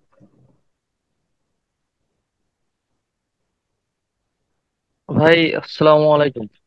ওয়ালাইকুম আসসালাম ভাই। আচ্ছা ভাই, নজরুল রিলেটেড আসলে আপনার কাছে আমার একটা বিষয় জানতে চাওয়া। আমার এরকম একজনের সাথে পরিচয় আছে, আলহামদুলিল্লাহ। ওর সাথে আমার দীর্ঘদিন থাকা হয়েছে, নজরুল প্রেমী। নজরুলের ডিপ লেভেলে স্টাডি করার সুযোগ হয়েছে। এবং ওর কাছে হচ্ছে আমি নজরুলের প্রতি একটা ভালো লাগা বা ভালোবাসা কাজ করছে, মূলত ওরে দেখি আর কি। তো হুম আমি জানতে চাবো হচ্ছে, উনি ওনার হচ্ছে আপনার আহ লেখনীতে আরবি এবং ফার্সি ভাষার একটা সংমিশ্রণ করছে, ঠিক আছে? হুম তো আমি হচ্ছে ব্যক্তিগতভাবে দেখলাম যে হচ্ছে আপনার আহ উনি, যতটুকু আমি দেখলাম আর কি, যে আরবি এবং ফার্সি ভাষার যে সংমিশ্রণটা, এটার অনেক ক্ষেত্রে আমি এরকম পাইছি উনি ডিরেক্ট কোরআনের সরাসরি আয়াত উনি হচ্ছে ওনার কবিতাতে বা হচ্ছে ওনার লেখনীতে নিয়ে আসছে। মানে আয়াতের হচ্ছে সরল অনুবাদ যেটা, এরকমটা নিয়ে আসছে, ঠিক আছে? তো হুম এখন আহ, আমার জানতে চাওয়া হচ্ছে, ওনারা নিয়ে অনেক কন্ট্রোভার্সি আছে, ঠিক আছে, অনেক ধরনের কথাবার্তা অনেকে বলে। তো আল্লাহ মাফ করুক, ওনার ভুল ত্রুটি থাকতে পারে, ভালো মন্দ থাকতে পারে, যার যার ব্যক্তিগত লেভেল। তাহলে ওই যে যেটা আপনিও বলতেছিলেন যে আসলে এই রকম একটা অবস্থানে থেকে এখন আমরা যে জায়গায় আছি, এই জায়গায় থেকে আসলে কাজী নজরুল ইসলামরা ডিপ লেভেলে স্টাডি না করে ওনার ব্যাপারে হচ্ছে আপনার মন্তব্য করা, প্লাস হচ্ছে আপনার যে আমার কাছে তো মনে হয়, এটা আমি ব্যক্তিগতভাবে কোশ্চেন রাখবো আপনার কাছে, যে আহ, বাঙালি হিসাবে বা বাঙালি কি এমন কবি আর কখনো দেখবে কিনা বা আর কখনো পাবে কিনা? যদি এমনটা না হয়, তাহলে ওনার ব্যাপারে আমাদের ধারণা আসলে কি উঁচু লেভেলে আরো কোন জায়গায় থাকা উচিত। এখন আমরা ওনারা নিয়ে আসলে কন্ট্রোভার্সিতে মত্ত আছি। রিসেন্ট আমি ওনারা নিয়ে একটু লিখছিলাম, তো আমার এক ভাই বলতেছে, ভাই এই বেটাই কিন্তু আপনার কি বলে যে নারীবাদ নিয়ে অনেক কিছু লিখছে, ঠিক আছে, এরকম। পরে আমি হুম বললাম যে হুম ভাই, উনি কনসিয়াসলি বা হচ্ছে জেনে যেটা করছে, ঠিক আছে, এটা যদি উনি ইন্টেনশন যদি ভালো থাকে তাহলে ভালো দিকে, আর যদি ইন্টেনশন অন্যদিকে, ওই ওই নিয়তের উপর আমার কোনো ইয়া নাই, কি বলে যে কোনো ধরনের কোনো গ্রিপ নাই। তো আল্লাহ ওনার ভালো কাজ যেগুলো আছে ওইগুলা কবুল করুক। তো ওনার এরকম একটা কথা বললাম। তো আসলে ওনারে কোন জায়গায় দেখা উচিত আর আমরা কোন জায়গায় দেখতেছি, এটা হচ্ছে আমার কোশ্চেন। আর উনি উনি এত জাননেওয়ালা একটা মানুষ, তো উনারে আমরা এত অল্প জেনে কেন এই দুঃসাহসটা দেখায় যে উনি, তো আপনার হচ্ছে মানে যেটা দেখায় আর কি, যে ওখানে যে একটা হুম হুম ব্যাপার স্যাপার হুম হয়। হুম। তো এই বিষয়ে যদি একটু বলতেন। জি ভাই, আচ্ছা, ধন্যবাদ। থ্যাংক ইউ তুষার ভাই। খুবই সুন্দর একটা প্রশ্ন যে কোথায় আমরা দেখতে চাই কাজী নজরুল ইসলামকে, কোথায় দেখা উচিত? কোথায় দেখা উচিত আমাদের। প্রথম কথা যেটা, যে আমাদের দেশের এডুকেশন সিস্টেমে হাত দিতে হবে। এবং আমাদের দেশের এডুকেশন সিস্টেমটা আমরা যদি তাকাই, যে বেশ কয়েকটা সেগমেন্টে কিন্তু ভাগ করা। এক হচ্ছে মাদ্রাসা সিস্টেম, এক হচ্ছে জেনারেল এডুকেশন মানে বাংলা, বাংলা মাধ্যম আর ইংলিশ মাধ্যম, আরেকটা হচ্ছে ইংলিশ মিডিয়াম। তিনটা ব্রিটিশ পার্ট কিন্তু আছে, ব্রিটিশ ব্রিটিশ কাউন্সিল দ্বারা ব্রিটিশ আর কি। যে কারিকুলাম। এবং আমরা যদি যে কোনো একটাতে পড়াশোনা করি, আমরা বাকি দুটা সম্পর্কে কিন্তু কিছুই জানি না আমরা। মানে যারা Absolutely. ইংলিশ মিডিয়ামে পড়াশোনা করে, ওরা কিন্তু মাদ্রাসার মাদ্রাসা লেভেলে যারা পড়ে, এবং যারা হচ্ছে গিয়ে বাংলা মাধ্যম বা ইংলিশ মাধ্যমে পড়ে ওরা কিন্তু এই সম্পর্কে মোটামুটি কিছুই জানে না। আবার যারা মাদ্রাসা লেভেলে পড়ে তারা কিন্তু ইংলিশ মিডিয়াম এবং মানে যারা বাংলা মাধ্যম ইংলিশ মাধ্যমে পড়ে ওদের সম্পর্কে কিছুই জানে না।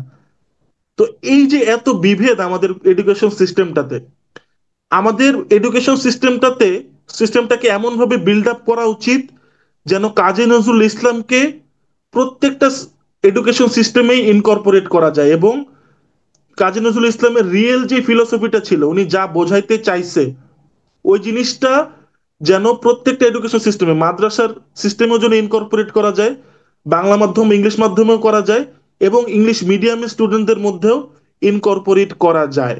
তা না হলে কিন্তু মুক্তি সম্ভব না। আমি বেশ কিছু বেশ কিছুদিন আগের কথা, আমার আহ কোনো একটা হুজুরকে আমি ফেসবুকে একটা ভিডিওতে দেখতেছিলাম যে জীবনানন্দ দাশ সম্পর্কে উনি একটা, জীবনানন্দ দাশের কবিতার একটা লাইন নিয়ে উনি এমন ভাবে উক্তি করতেছে যে আমি আসলে মানে আফসোস করে বলতেছিলাম যে আল্লাহ, তুমি বাংলাদেশকে 95 ভাগ বা 90 ভাগ মুসলিমের দেশ বানাইলা, কিন্তু এই মুসল্লিদের ব্রেইনে এতটুকু বুদ্ধি দিলা না। উনি এমন ভাবে বলতেছিল যে, জীবনানন্দ দাশ বলছে, আবার আসিব ফিরে ধান সিঁড়িটির তীরে, হয়তোবা শালিক নয় শঙ্খচিল হয়ে। তাই না? পড়ছিস তো এই কবিতাটা ফায়াজ?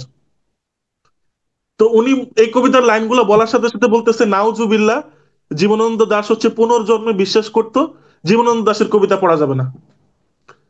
আরে বেটা, তুই জীবনানন্দ দাশ যেভাবে প্রকৃতিকে ডিফাইন করছে, শঙ্খচিল শালিক নিয়ে কথা বলছে, আমাদের বাংলার প্রকৃতি নিয়ে যেভাবে উনি ডিফাইন করছে, তুই ওই পার্ট গুলো দেখলি না। তুই দেখলি যে সে কিভাবে পুনর্জন্ম করতেছে আর সে আমাদের। যদি পুনর্জন্মতে বিশ্বাস করে, ওটা তো তার ধর্মতে এমনি বিশ্বাস এটা করতে তার পারে। ব্যাপার, না না, তাই এটা বলে তো কি তার আমরা ধর্মীয় ব্যাপার এমনিও তো, এখানে তো কন্ট্রোভার্সির কিছু নাই। মানে সে হচ্ছে গিয়ে ওদেরকে বুঝাইলো যে, মানে যারা তার সামনে উপস্থিত ছিল তাদেরকে বুঝাইলো যে জীবনানন্দকে জীবনানন্দ দাশকে দাশকে পড়া যাবে না। পড়লে আই তোমার নো, আই বিশাল নো। ক্ষতি, বিশাল গুনাহ হয়ে যাবে, তুমি কবিরা গুনাহ করতেছো, মানে জীবনানন্দ দাশকে পড়াই যাবে না, এরকম একটা ধ্যান ধারণা। তো বাংলাদেশের মুসল্লিরা যদি এই ধ্যান ধারণাই যদি পোষণ করে একটা কবিকে নিয়ে, এবং ওই কবি ওই কবি আসলে কি, মানে আসলে কি বোঝাইতে চাইছে ওই কবিতাটার ভিতরে, ওইটা না দেখে সে কেবল পুনর্জন্ম পাঠটাই যদি দেখে, তাহলে এত হইলে তো আসলে, এত অল্প বিদ্যার অধিকারী হলে তো আসলে আমাদের দেশের কোন মানে জেনারেশনের নজরুলকে মুক্তি, দিয়ে, কোন নজরুলকে তা জেনারেশনের মুক্তি সম্ভব না। তো আমি নজরুলেরও কিছু এরকম কবিতা আছে কন্ট্রোভার্সিয়াল, যেগুলো হচ্ছে গিয়ে মানে আমাদের দেশের ইমামরা বা অন্যান্য ধর্মীয় বক্তারা ইচ্ছা করে খুঁটায় খুঁটায় বের করে যে এই পার্টটা পড়া যাবে না, নজরুল এইটা করছে ওইটা করছে। আরে ভাই, নজরুল যেই ভালো দিকগুলা করছে ওইগুলা তুমি ইনকর্পোরেট করো না, ওইগুলা তুমি প্রিচ করো না মানুষের মধ্যে। তুমি তো, আমি যেটা বলতেছিলাম যে, তার মানে আমাদের দেশের মাদ্রাসার সিস্টেমটা, মাদ্রাসার এডুকেশন সিস্টেমের মধ্যে নজরুলকে একেবারে অ্যাবসেন্ট করে দেওয়া হয়েছে। তার মানে, মানে তাদেরকে শুধু সারা জীবন কোরআন হাদিস এইগুলাই পড়ানো হয়। আমি বলতেছি না কোরআন হাদিস পড়া খারাপ, তুমি কোরআন হাদিস অবশ্যই পড়বা, কিন্তু এর পাশাপাশি আমাদের দেশের যে কবিরা আছে, আমাদের কাজী নজরুল ইসলামরা আছে, আমাদের দেশে যেই জীবনানন্দ দাশরা আছে, ওদেরকে তো তোমার অবশ্যই স্টাডি করা জরুরি। আমাদের দেশের ঐতিহ্য, সংস্কৃতি সবকিছু তো এদের সাথে রিলেটেড। তুমি যখন বিদেশের একটা দেশ মানুষের সাথে কথা বলতে যাবা, ওরা যখন জিজ্ঞেস করবে যে তোমাদের দেশে কোন কোন কবিরা ছিল, কোন কোন কারণে তোমাদের দেশটা আসলে বিখ্যাত, আমি তো তখন বলতে পারবো না যে কাজী নজরুল ইসলাম আমাদের দেশের জাতীয় কবি, উনি এই এই করছে, এই এই করছে। দেখা যাচ্ছে বাইরের দেশের মানুষরা আমাদের দেশের কবিদেরকে নিয়ে স্টাডি করে, কিন্তু আমরাই কিন্তু স্টাডি যতটুকু করা দরকার অতটুকু করি না। তো আমি বলবো যে আমাদের এডুকেশন সিস্টেমটার একটা আমূল পরিবর্তন দরকার, এবং কমন কিছু জিনিস সব জায়গাতে রাখা দরকার। কাজী নজরুল ইসলামের ফিলোসফি সব জায়গায় রাখা দরকার। একাত্তরের চেতনা, মানে বাংলাদেশের মুক্তিযুদ্ধকে তো আসলে আমাদের ইতিহাস থেকে আলাদা করা যায় না। এটা নিয়ে আবার আমাদের দেশের মুসল্লি সমাজ আরেকটা ইয়েতে বিভক্ত যে 71 মানি না, এই সেই মানি না, পাকিস্তান থাকলে ভালো হইতো। তো 71-এর যেই গল্পটা, সঠিক ইতিহাসটা, ওইটা ইনকর্পোরেট করা দরকার মাদ্রাসা সিস্টেমের ভিতর। কাজী নজরুল ইসলামকে ইনকর্পোরেট করা দরকার, এবং এমন ভাবে ইনকর্পোরেট করা দরকার যেটা আসলে তাদের রিয়েল ফিলোসফি গুলাকে রিপ্রেজেন্ট করে। এমন আমরা যদি খন্ডিত খন্ডিত অংশ যদি আমরা করি, যেটা হচ্ছে আমাদের তখন কন্ট্রোভার্সি বাড়ে। কন্ট্রোভার্সির বারে, যেমন এই যে বিগত 16-17 বছর আমরা কিন্তু বাংলাদেশের বিশ্ব পরিচয় বইটাতে শেখ মুজিবকে নিয়ে যদি 15টা পেজ থাকতো, জিয়াউর রহমানকে নিয়ে 1 পেজ থাকতো, মানে জিয়াউর রহমানের ইয়াকে, থাকতো না মানে আমরা বড় হওয়ার পরে কন্ট্রিবিউশনটাকে এটা থাকে অনেক। ধুলিসাৎ করে দেওয়া হয়েছে। এখন কিন্তু গিয়া দেখবি যে জিয়াউর রহমানের টপিকটা উঠে আসতেছে সবার সামনে, আর বঙ্গবন্ধুকে নিয়ে কেউ কথাই বলে না। এই যে এক মানে মাইনাস করে দেওয়ার যে পলিসিটা, হুম হ্যাঁ, হুম হুম যে হুম বঙ্গবন্ধুকে রাখবো জিয়াকে রাখবো না, জিয়াকে রাখবো বঙ্গবন্ধুকে রাখবো না। তো এই যে আমি বলবো যে মাইনাস করে দেওয়ার পলিসিটা বা রিভেঞ্জ নেওয়ার যে একটা পলিসিটা, হুম যে শেখ হাসিনা হচ্ছে গিয়ে বঙ্গবন্ধুকে রাখবে, আর খালেদা জিয়া আসলে হচ্ছে জিয়াউর রহমানকে পাঠ্যপুস্তকে রাখবে। এই যে রিভেঞ্জ নেওয়ার পলিসিটা, এটা থেকে আসলে বেরোয় আসতে হবে আমাদেরকে। আর হচ্ছে আমাদের শিক্ষাঙ্গনের একটা আমূল পরিবর্তন আনতে হবে। পাশাপাশি আমাদের পাঠ্যপুস্তকগুলোতে কাজী নজরুল ইসলামের গল্পগুলো, কবিতাগুলো আরো বেশি বেশি করে ইনকর্পোরেট করতে হবে। তার যেই কাজী নজরুল ইসলাম যেই সেকুলারিজম নিয়ে কথা বলছেন তার সময়, তার সোশিও পলিটিক্যাল কনটেক্সটে, আমরা কিন্তু আজকে সেকুলারিজম বললে কিন্তু গালি হয়ে গেছে এই জিনিসটা, যে ওই হুম শালা তো হুম সেকুলার, মানে বা ওই শালা তো শাহবাগী, মানে এই জিনিসগুলো কিন্তু গালি হয়ে গেছে। কিন্তু সেকুলারিজম জিনিসটা যে আসলে কত সুন্দর একটা জিনিস, এবং কাজী নজরুল ইসলামও কিন্তু সেকুলারিজম নিয়ে কথা বলার চেষ্টা করছে। কিন্তু এখন যদি আমি কোথাও দাঁড়ায় যদি সেকুলারিজম নিয়ে বক্তব্য দিই, আমাকে নিয়ে একটা মিম ক্রিয়েট হয়ে যাবে, আমাকে নিয়ে হচ্ছে ফেসবুকে হাসাহাসি হয়ে যাবে। তো যেই ফিলোসফি গুলা নিয়ে কাজী নজরুল ইসলাম কথা কথা বলছে, ওগুলাকে আসলে সঠিকভাবে যেন আমাদের পরবর্তী প্রজন্ম এবং এই প্রজন্ম জানতে পারে, সেই জন্য আসলে একটা শিক্ষা সিস্টেম আমাদের এমন ভাবে বিল্ড আপ করতে হবে, একটা আমূল পরিবর্তন আনতে হবে আমি মনে করি। না হলে আসলে আমাদের দেশের কাজী নজরুল আহ, ইসলামকে জানা সম্ভব না। হ্যাঁ, আমাদের দেশের আসলে বুদ্ধির মুক্তি সম্ভব না। হ্যাঁ, আর আমি লাস্ট এই কথাটা বলে শেষ করি, যে আমাদের দেশে কাজী নজরুল ইসলামের পরবর্তীতে এমন কিছু কবি আসছিল, কবি সাহিত্যিকরা আসছিল, যারা বুদ্ধির মুক্তি আন্দোলন নামে কিছু আন্দোলন করছিল। এটা কিন্তু আমরা অনেকেই জানি না। তো বুদ্ধির মুক্তি আন্দোলনটা কি? আমরা যে এই যে বিভিন্ন কবি সাহিত্যিকদেরকে বিভিন্ন ট্যাগ দিয়ে ওদেরকে দূরে সরাই দিই, এবং ওদের যে রিয়েল ফিলোসফিটা, ওদের যে রিয়েল যেই প্রিচটা, ওইটা আমরা করতে দিই না সমাজে। এইটা থেকে বের হয়ে আসার জন্য কিছু কবি সাহিত্যিকরা আহ, একটা আন্দোলন করছিল, যে বুদ্ধির মুক্তি আন্দোলন, যে প্রত্যেকটা মানুষের, সমাজের প্রত্যেকটা মানুষের শুভ বুদ্ধির উদয় হোক। হ্যাঁ, তো আমি মনে করি যে কাজী নজরুল ইসলামকে যদি আমাদের এডুকেশন সিস্টেমে সঠিকভাবে ইনকর্পোরেট করা না যায়, প্রত্যেকটা সিস্টেমে, মাদ্রাসায়, জেনারেল সিস্টেম এবং ইংলিশ মিডিয়ামে, প্রত্যেকটা জায়গায় যদি ইনকর্পোরেট করা না যায়, তাহলে আসলে আমাদের জাতি হিসেবে, জেনারেশন হিসেবে বুদ্ধির মুক্তি আসলে সম্ভব না। আচ্ছা, এখানে মানে আকিবের কথা থেকে আমি শুধু সবাইকে এই কথাই বলতে চাই, আমরা যেটাতে বিশ্বাস করি সেটা হইলো বুদ্ধির মুক্তি বলতে বুদ্ধির বিকাশ। এবং হুম আমরা যখন বলি যে সংস্কারের প্রয়োজন, তা আমার কাছে তো মনে হয় যে সংস্কারের প্রয়োজনের মধ্যে সবার আগে আমাদের তিনটা জিনিসের তো সংস্কার লাগবে, যেমন আমাদের সিভিলিয়ান ব্যুরোক্রেসি, মিলিটারি হুম ব্যুরোক্রেসি, এবং হুম অবভিয়াসলি আমাদের পার্লামেন্ট। এই তিনটা জায়গা হুম তো বেসিক। কিন্তু হুম এরপরে যদি যেটা জনসাধারণকে সবচেয়ে বেশি এফেক্ট করে, সেটা হলো শিক্ষা ব্যবস্থা। তো হুম শিক্ষা ব্যবস্থায় আমরা এমন সিস্টেম চাই যেখানে ইংলিশ মিডিয়াম আর মাদ্রাসার বাচ্চার মধ্যে যদি ডিফারেন্স এত বড় না হয়। আমি আকিব, আমাদের এখানে অনেকেই বাংলা মিডিয়াম আর ইংলিশ ভার্সনে পড়ালেখা করছে আমরা, তো হুম আমরা দুইটার মাঝখানে পরে এতটুকু বুঝতে পারি যে দুইটার মধ্যে গ্যাপ কতটুকু বেশি, হ্যাঁ আমাদের থেকে মাদ্রাসার কত গ্যাপ, আমাদের থেকে ইংলিশ মিডিয়ামের কত গ্যাপ। সো হ্যাঁ আমরা ওইটা চাই না, আমরা শিক্ষাঙ্গনে রেসিজম চাই না। আমরা হুম চাই যে গরিবের বাচ্চা জাস্ট বিকজ মাদ্রাসায় পড়ে দেখে ও শিক্ষাঙ্গনে ওই ফ্যাসিলিটিস গুলো পাবে না, নো। হুম আমরা এটাও চাই না যে আমরা কোরআন হাদিসের ব্যাপারে জানবো না। আমরা যদি ধর্মীয় জিনিসের ব্যাপারে আগ্রহ থাকি, আমাদের কিছু না হোক আমাদের বেসিক লাগবে কোরআন হাদিসের ব্যাপারে। ঠিক আছে, হুম ইংলিশ মিডিয়ামেরও লাগবে। ইংলিশ হুম মিডিয়াম কেন অ্যারিস্টোটলের ব্যাপারে পড়বে, হ্যাঁ কেন খালি সক্রেটিসের ব্যাপারে পড়বে? আমি নিজে পড়ে আসছি ক্লাস 3 পর্যন্ত ইংলিশ মিডিয়ামে, তো আমরা খালি সক্রেটিসের ব্যাপারে পড়তাম, অ্যারিস্টোটলের ব্যাপারে, প্ল্যাটোর ব্যাপারে। বাই দ্য ওয়ে, ওদেরকে ট্রান্সলেট করে আনছেও তো আব্বাসিদ খেলাফত সবাই, তাই না? যারা জানে হ্যাঁ তারা জানে। ঠিক আছে, সো বেসিক্যালি আমাদের এই জিনিসটা জানা উচিত যে শিক্ষাঙ্গনে যখন আমরা সংস্কারের কথা বলি, তখন আমরা শিক্ষাঙ্গনের একতা, ঐক্যতা, যে আমরা জাতি হিসাবে যখন কারোর কাছে রিপ্রেজেন্ট হবো, we know we are one. ঠিক আছে, এর মানে হুম এটা না যে বুদ্ধির বিকাশ আমরা ডিফারেন্ট ভাবে করবো না, কিন্তু ইংরেজি জানা is not the last thing. ইংরেজি জানা কোনো হায়ার স্ট্যাটাস দেয় না। হুম হুম। আমাদের কবিরা কাজী নজরুল ইসলাম ইংরেজি জানতো আর না জানতো, ইংরেজরা কাজী নজরুল ইসলামের কবিতাকে ইংলিশে ট্রান্সলেট করে পড়ে, যারা জানে তারা হ্যাঁ জানে, ঠিক হ্যাঁ আছে? তো এবং আমি তো বিশ্বাস করি অনেক ইংলিশ পোয়েট থেকে কাজী নজরুল ইসলামের স্ট্যান্ডার্ড এত উপর। যাই হোক, ওটা হ্যাঁ নিয়ে কথা নাই বলি। এই যে কলোনিয়াল মাইন্ডসেট যে আমার একটা সার্টেন ওয়েতে জিনিস হইতে হবে, নো নেই। আমরা হুম এটার বিরুদ্ধে আছি। দরকার হলে এটার বিরুদ্ধে আমাদের লড়াই, আমাদের মেইন লড়াই এটার বিরুদ্ধে। এই হ্যাঁ কলোনিয়ালিজম, আমরা ইন্ডিয়ান সাবকন্টিনেন্টকে, আমরা বাংলাদেশকে স্বাধীন দেখতে চাই, বুদ্ধিভিত্তিক স্বাধীনতা চাই, আমরা রাষ্ট্রীয়ভাবে স্বাধীনতা চাই, এবং আমরা চাই সাবকন্টিনেন্ট ওয়ার্ল্ড পাওয়ার হোক ইনশাল্লাহ। এবং এটা হুম বুদ্ধির মাধ্যমে সম্ভব। কাজী নজরুল ইসলামের মতো মানুষরা এটাতে অনেক বড় রোল প্লে করতে পারে যদি আমরা দুই হাত খুলে তাদেরকে এখানে নিয়ে আসতে পারি। এই হ্যাঁ তিনটা দেশ যদি ফ্রি ট্রেড এগ্রিমেন্ট করে এবং নিজেদের মধ্যে প্রবলেম সলভ করে, বাংলাদেশ, ইন্ডিয়া, পাকিস্তান ওয়ার্ল্ডের সুপার পাওয়ার হইতে বাধ্য, অবশ্যই বাধ্য। অবশ্যই বন্ধু।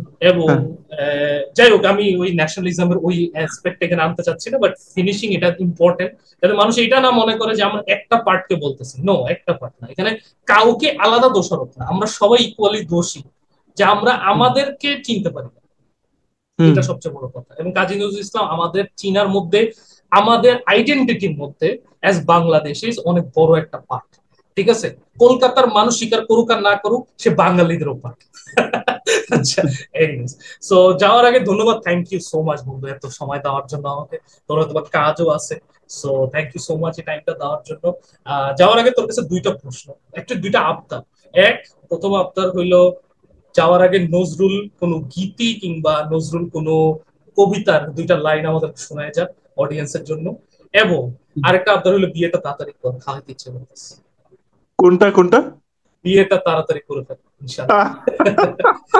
এটা হলো সেকেন্ড আবদার। আমি ইউটিউবের সব সাবস্ক্রাইবারকে দাওয়াত দিব, যেহেতু এখনো ছোট আছে, তাড়াতাড়ি কর, যদি বেড়ে যায় তখন তো পারবি না, ঠিক আছে? যাই হোক ইনশাআল্লাহ আচ্ছা তাড়াতাড়ি ব্যবস্থা কর বিয়ে করার। আর দুইটা গান, দুইটা লাইন করে তুই ইনশাআল্লাহ আমরা আজকে আচ্ছা। ক্লোজ আপ ইনশাআল্লাহ। কাজী নজরুল ইসলামের আসলে, তোর ফেভারিট যে কোনোটা। হ্যাঁ আমার ফেভারিট হচ্ছে গিয়ে তার একটা প্রেমের গান, যেটা আসলে এখনকার জেনারেশনে মোস্ট পপুলার বা মোস্ট ফেভারিট বললেও ভুল হবে না। আচ্ছা, তো আমি শুরু করতেছি গানটা। আলগা করো গো খোপার বাঁধন, আলগা করো গো খোপার বাঁধন, दिल वही मेरा बस गई, दिल वही मेरा बस गई, বিনোদ বেনির জলিল ফিতায়, বিনোদ বেনির জলিল ফিতায়, अंधा इश्क मेरा बस गई, अंधा इश्क मेरा बस गई, अलगा করো গো খোপার বাঁধন, दिल वही मेरा फंस गई, दिल वही मेरा फंस गई। থ্যাংক ইউ বন্ধু। থ্যাংক আর ইউ সো দ্বিতীয় মাচ যে বন্ধু। আপডেটটা ছিল ওইটা রাখতে আরো কয়েক বছর অপেক্ষা করতে হবে। না না না, এটা বছর বছরের কিছু নেই, তুই করে ফেল, বাকিটা আমি দেখতেছি। দ্বিতীয় আবদার আমাদের সবার পক্ষ থেকে ধন্যবাদ, থ্যাংক ইউ সো মাচ বন্ধু। ঠিক আছে, আমরা চাইছি একটা বৈষম্যহীন সমাজ, এবং কাজী নজরুল ইসলাম আমার মনে হয় একটা বৈষম্যহীন সমাজের প্রতীকী হিসাবে কাজ করতে পারে আমার মনে হয়। অবশ্যই এবং অবশ্যই। জাতীয় কবি কি কাজী নজরুল ইসলাম, জাতীয় সঙ্গীত কি কাজী নজরুল ইসলামের হওয়া উচিত কি মনে হয়? No, no, no, no. Let's not get into that controversy. If possible, if needed, we'll talk about it sometime again, inshallah. But হ্যাঁ, এটা অবশ্যই ট্রু যে আমরা বাঙালি জাতীয়তাবাদে শুধু বিশ্বাস করি না, আমরা বাংলাদেশি জাতীয়তাবাদে বিশ্বাস করি। আমরা আমাদের জনসাধারণের সেন্টিমেন্টকে রেসপেক্ট করি, এবং ওই অনুযায়ী আমরা আগে বাড়তে চাই ইনশাল্লাহ। আমাদের বিভিন্ন ধরনের সেন্টিমেন্টাল মানুষ আছে, আমাদের এই চারজনের মধ্যে আলাদা আলাদা সেন্টিমেন্ট কাজ করে, এবং এটাই স্বাভাবিক, এবং ওটা দিয়ে আমরা আগে যেতে চাই। Yeah, signing off today. Thank you so much. Thank you, Akif. Thank you, everybody. And inshallah, Kazi Nazrul Islam একটা প্রতীকী হবে আমাদের জন্য। Assalamu alaikum. ইনশাআল্লাহ। থ্যাংক ইউ বন্ধু আমাকে ইনভাইট আল্লাহ করার জন্য, হাফেজ। বাকি দুজনকেও ধন্যবাদ।